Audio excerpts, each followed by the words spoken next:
Et si votre pays devenait une enclave du jour au lendemain? Imaginez, vous vous endormez tranquillement, et à votre réveil, la mer Baltique vous est interdite. Pas de guerre, pas d'explosion. Mais vos ports, Gdansk, Gdynia, sont devenus des coquilles vides, inutilisables. En une nuit, un simple ordre venu du Kremlin a suffi.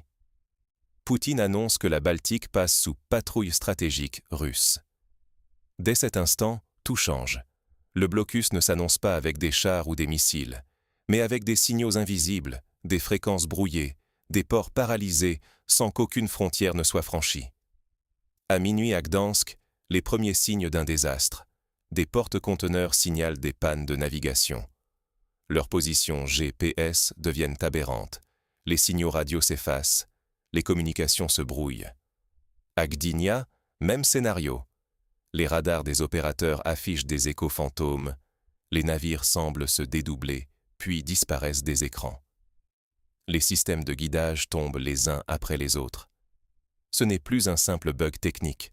Tout indique une attaque délibérée. Du côté polonais, la panique monte.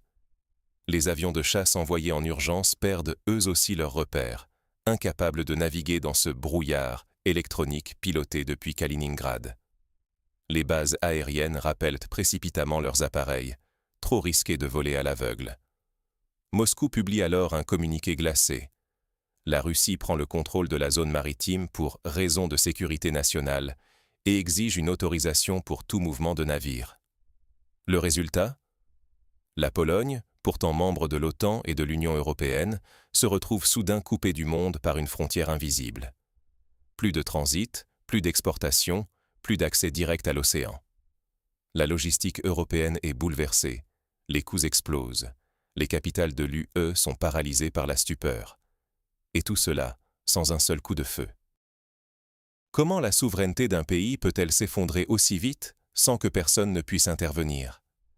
Mais que s'est-il passé exactement cette nuit-là? Et pourquoi personne n'a pu réagir? Depuis des décennies, la Pologne rêve de devenir le hub logistique de la Baltique. Mais ce rêve bascule.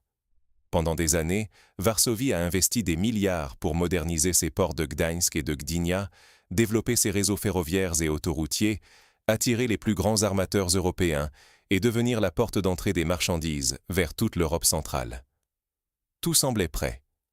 La Baltique était censée être la nouvelle autoroute du commerce européen et la Pologne, son péage incontournable. Mais soudain, tout s'effondre, et sans un seul coup de feu. Dans la nuit, les autorités polonaises reçoivent des rapports alarmants. Dans le nord du pays, le signal GPS disparaît presque totalement. Les chasseurs envoyés pour vérifier la situation naviguent à l'aveugle. Les instruments de bord deviennent instables. Les communications sont brouillées. Rapidement, l'ordre tombe. On ne prend aucun risque. Tous les avions doivent rentrer. Au même moment, Moscou publie un communiqué officiel. La Russie lance un régime de patrouille stratégique sur la mer Baltique, soi-disant pour empêcher tout mouvement non autorisé et garantir sa propre sécurité. En langage diplomatique, le message est subtil, presque légaliste.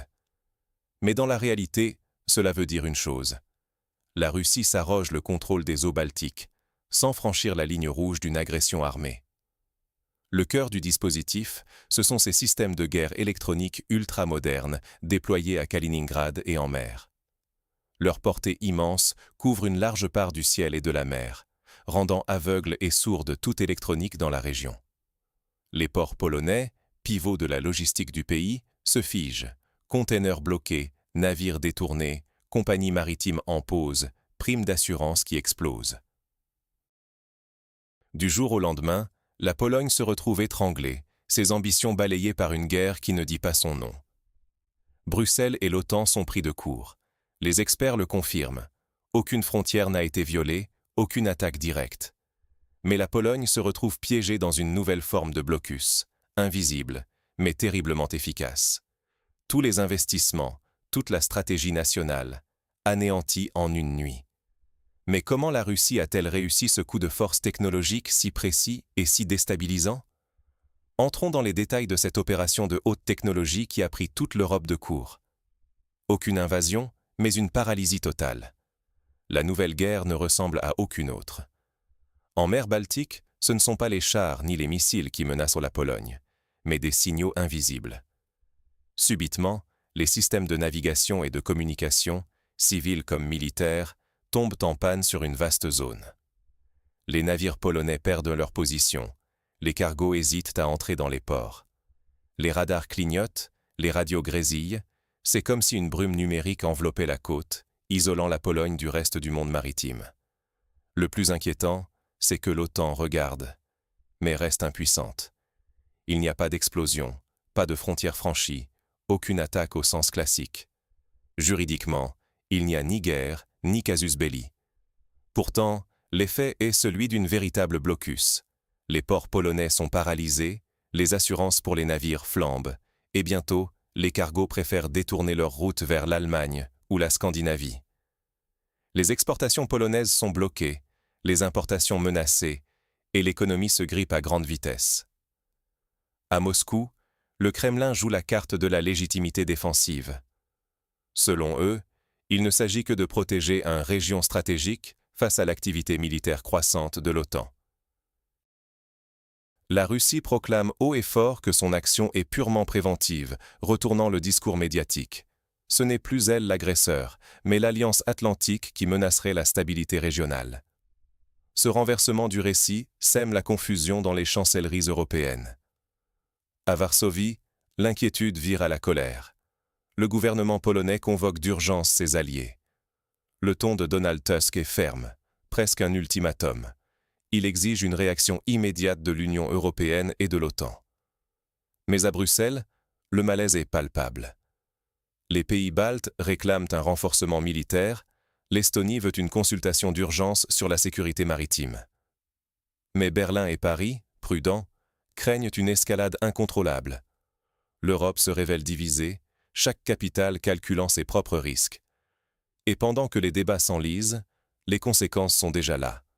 Chaîne logistique perturbée, entreprises sous pression, crédibilité politique érodée. Les compagnies maritimes demandent des garanties, les marchés d'assurance réagissent au quart de tour. La confiance dans la capacité de l'Europe et de l'OTAN à protéger un de leurs membres s'effrite. On commence à parler de guerre grise, de blocus du XXIe siècle. Ce qui se joue, ce n'est pas seulement l'avenir de la Pologne, mais la capacité de l'Europe à faire front. Si la Russie peut imposer un tel blocus sans tirer un seul coup de feu, quel signal cela envoie-t-il à d'autres régimes prêts à tester les failles du système international? Voyons maintenant comment cette nouvelle réalité transforme la géopolitique et la logistique européenne. Et si demain, d'autres mers étaient frappées par la même stratégie? Ce qui se joue aujourd'hui en mer Baltique va bien au-delà de la Pologne et de ses ports. La guerre grise, menée par la Russie, montre qu'il est désormais possible d'obtenir des résultats militaires majeurs, sans jamais déclarer la guerre, sans bruit de canon, ni images choquantes pour la télévision. C'est une opération où la technologie et la maîtrise du champ informationnel remplacent les divisions blindées. Et ce nouveau mode d'action, la Russie l'expérimente, l'affine, et se prépare déjà à l'appliquer ailleurs. On pense à la mer Noire, à l'Arctique, ou même à d'autres points sensibles du globe. Les conséquences ne se font pas attendre. Les compagnies maritimes, inquiètes, exigent des garanties concrètes avant d'oser traverser la Baltique, et les assureurs, eux, explosent littéralement leurs tarifs. Certains opérateurs gèlent même temporairement leur route vers les ports polonais, paralysant le commerce. Résultat, une pression économique immédiate, bien plus rapide que la lenteur des réponses politiques. Plus grave encore, la crise révèle la dépendance européenne à des technologies vulnérables au brouillage ou à la cyberattaque. Le mythe d'une Europe protégée par ses alliances s'effrite. Les mécanismes de sécurité collective, conçus à l'ère des chars et des missiles, semblent soudain dépassés face à une guerre invisible, qui cible la logistique, la confiance et la réputation. Ce n'est plus seulement la Pologne qui se sent prise au piège. C'est tout le système européen et OTAN qui vacille, confronté à une démonstration de force qui contourne habilement le droit international, sans offrir de prétexte à une riposte militaire. Les débats explosent à Bruxelles, Paris ou Berlin. Faut-il renforcer la présence militaire? Faut-il inventer de nouveaux outils juridiques, repenser nos dépendances stratégiques? Pendant ce temps, chaque jour d'incertitude amplifie l'effet domino. Autres ports menacés, routes commerciales à repenser, marchés déboussolés. Le plus inquiétant, c'est que la Russie prouve qu'un pays peut être isolé, économiquement, stratégiquement, sans même franchir le seuil de la guerre conventionnelle. Le risque? Voir ce scénario se multiplier, en mer Noire, au large de l'Arctique ou ailleurs, jusqu'à faire vaciller les fondations mêmes de la sécurité européenne, voire mondiale. Mais peut-on apprendre de ce choc? Existe-t-il des marges de manœuvre pour retrouver le contrôle? La réalité a changé. Comment ne pas rester simple spectateur? Face à ce blocus gris qui redéfinit la sécurité sans bruit de bottes, l'Europe, la Pologne, et nous tous, sommes placés devant une question brûlante. Subir ou s'adapter? Pour Varsovie, la première réponse, c'est une plongée dans la jungle des textes internationaux. Puisque Moscou agit sans violer formellement le droit maritime, il faut innover sur le plan juridique. Contourner les failles, solliciter des arbitrages, documenter chaque entrave et exiger auprès de Bruxelles et de l'OTAN des positions claires. Mais le vrai pivot, c'est la technologie. La modernisation accélérée des systèmes de navigation, la protection des communications et le développement de contre-mesures électroniques deviennent une priorité absolue.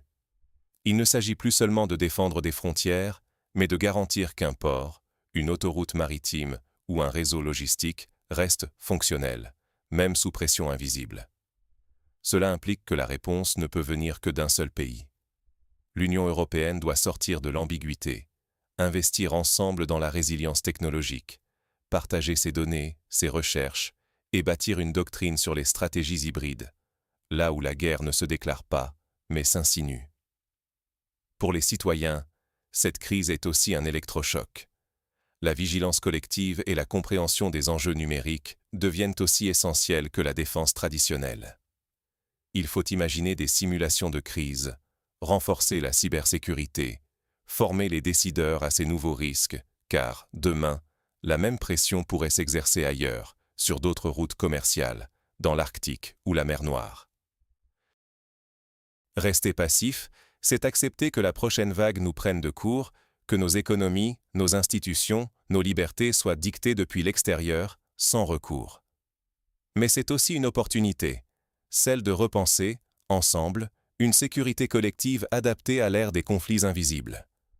La question, maintenant, c'est de savoir si l'Europe saura transformer cette crise en électrochoc stratégique. La Baltique n'est que le début, et si tout pouvait changer d'un simple clic? Ce que nous venons d'analyser n'est pas un scénario de science-fiction, mais bien la réalité du XXIe siècle, où la sécurité d'un pays ne se mesure plus seulement en chars ou en missiles, mais en capacité à contrôler l'information, les signaux et les réseaux. La Russie, en imposant ce blocus gris sans tirer un seul coup de feu, a montré qu'il suffit d'appuyer sur un bouton pour transformer la Pologne en quasi-enclave, bouleversant la logistique, l'économie et la souveraineté nationale du jour au lendemain. Ce laboratoire grandeur nature ne teste pas seulement la résilience polonaise, il met à l'épreuve la cohésion de toute l'Europe et la crédibilité de l'OTAN. Car si la Baltique est aujourd'hui le terrain d'expérience de cette guerre hybride, rien n'empêche d'autres régions du monde de devenir les prochains laboratoires où de nouveaux équilibres se redessinent. Ce qui est en jeu, ce n'est pas seulement la liberté de naviguer ou de commercer, mais la capacité de chaque pays à protéger ses propres intérêts face à un adversaire qui préfère les ondes radio aux obus, la paralysie technologique au choc frontal. Il est donc urgent de prendre conscience que les règles du jeu ont changé.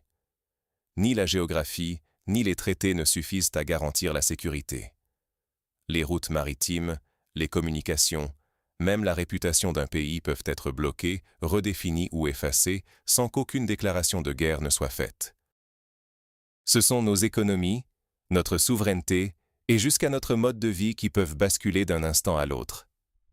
Face à cette nouvelle donne, rester passif, c'est accepter que d'autres écrivent l'histoire à notre place. La vraie question n'est donc plus de savoir si cela peut se reproduire, mais quand et où. La Baltique nous rappelle que la puissance aujourd'hui, c'est la capacité de stopper, détourner ou brouiller, parfois d'un simple clic.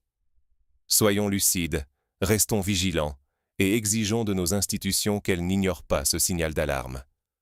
Car la prochaine crise pourrait bien viser, cette fois, nos propres connexions.